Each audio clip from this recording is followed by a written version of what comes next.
go. Round of applause, round of applause. Today, we finna go back in time. Long live Kevin Samuels. I definitely was tuning into him before he passed. You take the good and the bad, what comes with Kevin Samuels, but for the most part, I think he was trying to push a positive, constructive criticism type of thing for the women and even the males. We finna watch one of these old No Jumper clips, came out about 2 years ago. Kevin Samuels on interracial relationships. I don't got no problem with no interracial relationship. Honestly, if you're a black man and you really want to be treated nicely and catered to, I actually recommend interracial dating. You know what I'm saying? No offense to my queens, but black women most of the time, it's always something. It's like a power struggle damn near all the time. So me, I'm for interracial for me, I'm for interracial relationships. You know what I'm saying? Me, I have a beautiful black woman, but she ain't black, she light skinned, so that don't count. You know what I'm saying? But yeah, we can get into this, see what the Godfather had to say. I can see from the data is... Hold on, nigga. Like and subscribe. All right, that's it. 80+% of people date inside their group. Me personally, I've dated everything. I say make yourself the best version of yourself and pick from the best you have available. Because at the end of the day, we're all human, but most people want their group. Right. See, what I think the disconnect comes... What hair texture does this nigga have? This ain't nigga hair. That ain't nigga hair. What type of... That hell looks smooth. But it's not... I don't think it's that black magic spray neither. Like, what hair type is this? I don't know. When you feel like you're having to pick from lesser options, but that's a function of you. Like I said, if you make yourself the top choice or become the best version of you, and you can say and know not what you want, but know what you need, that's a difference. Right. Know what you need and then pick for that and outcomes, not for short term. That's relationship. I mean, think about you and your best friend.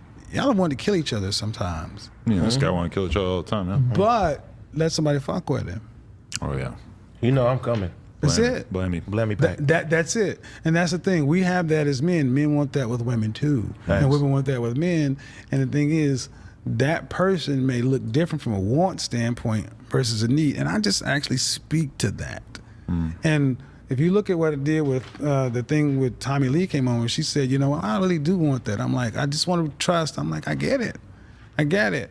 And more women would be likely to get what they need if they're willing to be vulnerable and risk saying that.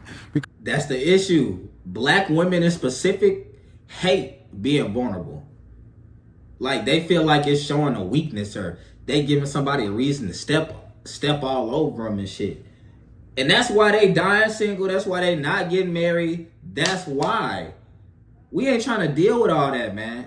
We shouldn't have to break down your walls just to court you.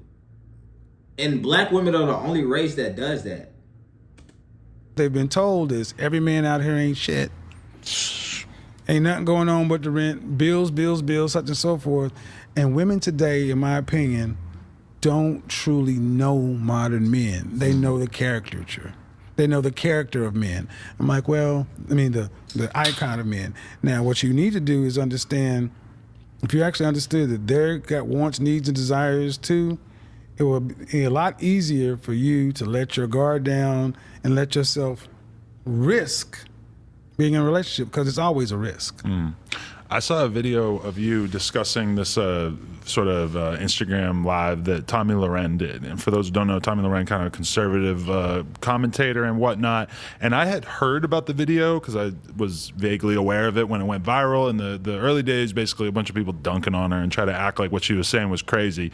I actually watched the video in the context of you sort of reviewing it. And I mean, what she was saying was unbelievably commonplace, obvious shit. She was basically saying, if you're a guy and you want to be with me, or any of my friends who apparently also have good things going on for them, who are accomplishing something, don't do this, this, and this, because these are things that are going to make me not take you seriously. And as a person who's now in a relationship, I'm listening to her talk. I'm like, of course, if I was a guy and I wanted to win over this girl, you're going to not want to do anything disrespectful to her. You're going to not make it obvious that you're just trying to hang out with her at 2 o'clock in the morning because you just got home from the bar, etc. And somehow, sorry, I thought you were going for that. Somehow this is considered controversial, and I'm watching you sort of like explaining that essentially this is pretty standard good advice if you want to be successful in your love life. Yeah, and see, we have made this so damn complicated. And somehow this is political as well. It's complicated. I mean, we've overcomplicated it. And see, one of the beauties of my show is I acknowledge men are visual and women want. I'm all about hypergamy. Yes, you want the high value man. You want a man who can protect, provide, and whatever that comes in. That's what you want. That's nature. I accept that. And men are visual. We have over freaking complicated. So I go back to something I said a little while ago about my Facebook group. Do you know what's unique about that? I just picked I just asked some basic questions. How old are you? Your marital status? Do you want to be married? Do you have any kids? And then I just went and verified, where you work. I don't care where you work, but that's it. And from the women, I pick women who are feminine, beautiful, and reasonable. That's it. I'm not a matchmaker. I'm not a love demigod, but I truly believe in human nature because image is human nature. One thing I don't think people understand about Kevin Samuels is, like he just said, he's not a fucking marriage counselor. He's not a therapist. He's somebody that has a lot of quantitative and qualitative studies, and people ask for his opinion. People try to look at Kevin Samuels like, oh, he's supposed to be uplifting. He's supposed to do this. He can do what he wants. Y'all asking for his opinion. Y'all calling into his show, telling him y'all business. So I'm tired of all these people. They're not really doing it now because RIP, he passed. It's been a year or two, but I don't understand the flack he was getting. And it's like when he passed away, all the black women, all the fat girls, they was, yay, we didn't like him. And I'm just like, for what? What did he do to y'all? For y'all to be wishing death upon this man? Like, that was crazy. Men and women who were like-minded, and I did something novel. I put them in the room together. Right. And I said, here's what we're going to do. All the stuff that's outside, we're not going to bring any of the salacious, stuff that's just going to be openly controversial. We're not going to talk about that. This is a group for men. We get in here, network together, talk about business, and the women are our welcome guests. Guess what? Women get a chance to sit back and see me, you, and us to work together. Talk, communicate. They come in and ask questions.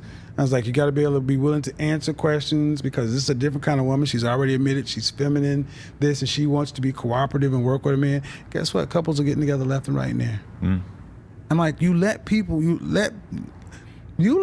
alone and we will sort ourselves out. It's called assortative mating. Stop, just let people be. But we've tried to engineer relationships based upon these false standards I won't say, things that create a narrative that ultimately doesn't make either side very happy. And you leave people alone. What's really funny is when a woman says, you know what, I never would have normally considered a guy like this, but he had already passed this basic litmus test. And I got a chance to see how he moved, and I like that. It's the opposite of Tinder. Like when I was on Tinder back in the day, I remember really feeling like this doesn't make sense to me because I'm a guy who goes to the bar and tries to meet girls. I'm a guy who goes to the club and tries to meet girls. Somehow I'm sitting here looking at this app. It's got like potentially infinite women, and it makes me feel miserable swiping through, looking at them one by one because of the overt choice embedded in it. And what you're talking about is like, let's put a couple dozen people or whatever in this group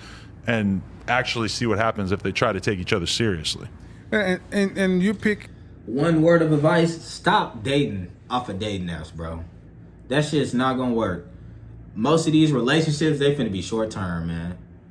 Cause it's like you seeing a picture of somebody and swiping left or right just off their appearance, that's superficial, bro. superficial. So, and then with these dating apps and stuff, 90% of these people on these apps ain't honest for what they're looking for. They not gonna be honest with you just about what they're looking for. You know what I'm saying? It's all bad. If you're gonna date on the apps, try to meet up as soon as possible. Screw all that texting and FaceTiming. Anybody can put a face on. When I was on dating apps, I'm not now, but when I was, I go off of the attentiveness. You feel what I'm saying? Within 4 or 5 messages, I'm saying, hey, when you trying to meet up? You know what I'm saying? What are you into? What you like to do? Let's get on the phone. Let's talk. Let's do this. Let's do that. You can read off of their energy and tell most of the time if they interested or not, bro. But 90 to 95% of the time, these dating apps ain't worth nothing but a quick nut. That's about it. And most of these females that put themselves on them dating apps don't even value themselves. You know what I'm saying? Most of the time they on there just getting a kick out of seeing how many niggas text them, or getting trying to figure out how to get scam them off of money, or they just playing options. Oh, I'm gonna mess with this dude this day. You know, like, it's really nothing for you on those. If you're gonna get a dating app, I recommend Facebook. Honestly, genuinely, I recommend Facebook. That's gonna be the most genuine person interaction you'll get. Cause all them other apps where you swiping and shit, that is so superficial, and it's almost never gonna work, man. On straight appearance, that's 7 seconds. That's a very small time frame. And I've actually helped guys write profiles, and honestly, I'm on these apps because I like to know what's going on. Tinder, which was one before Tinder? Bumble. Bumble's a big one, or it used to be. But Bumble has changed. They've taken away the weight and thing. They want body positivity as this week. Oh God! But I said, gosh, okay, you want that, but are you going to take the height and income thing away from men? No. Of course, that didn't work. But I look, Match.com, Plenty of Fish, and I'm like, I've witnessed these things. I've dated on these things before, and it reduces people down to swipe left, swipe right. But then what's the success out of this?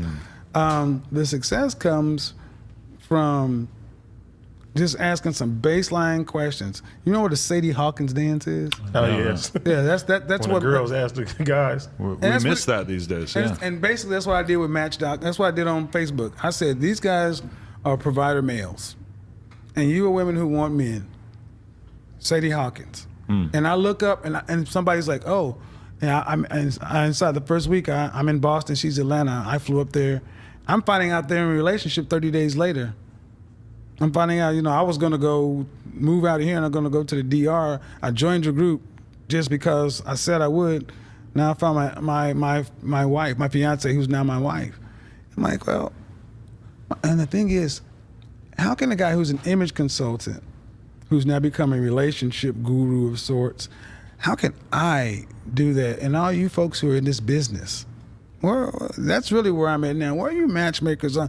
Where are your results? Where are these people? Because as an image consultant, I want you to come in, I want to get you square, and not want you to go out and win. I don't want to keep you on the payroll for a lifetime. I'm a failure if I said, if you need me to dress you for every dadgum thing, different at a higher level. But you see what I'm saying? You're supposed to get people to where they can move on and do something else. But we have a relationship industrial complex, as it were, that keeps people single, miserable, taking Prozac, Zoloft, drinking wine, and watching Netflix and chill movies. That doesn't benefit the end user, does it? And you mentioned Japan earlier, and I remember one thing that I saw when I went to Japan was the realization, the guy who's showing us around says, this is a building where you can go in and you can hire a woman to cuddle with you. Yes. It's not a prostitute. Yes. You don't have sex with her, but you lay there and you hold her and you stare into her eyes. So they've actually managed to, commercialize every part of the relationship so that if you're looking for an intimate connection, here's a, $20 an hour. You get to stare into her eyes. Okay, guys, we want to thank you so much for getting $20 an hour? The fuck you doing staring in an Asian lady eyes for an hour? You can barely see their eyes. They like this. They like these. What is you even looking at? $20 an hour is crazy, boy. You better get you a Whataburger combo or a 3-5 and sit your ass down.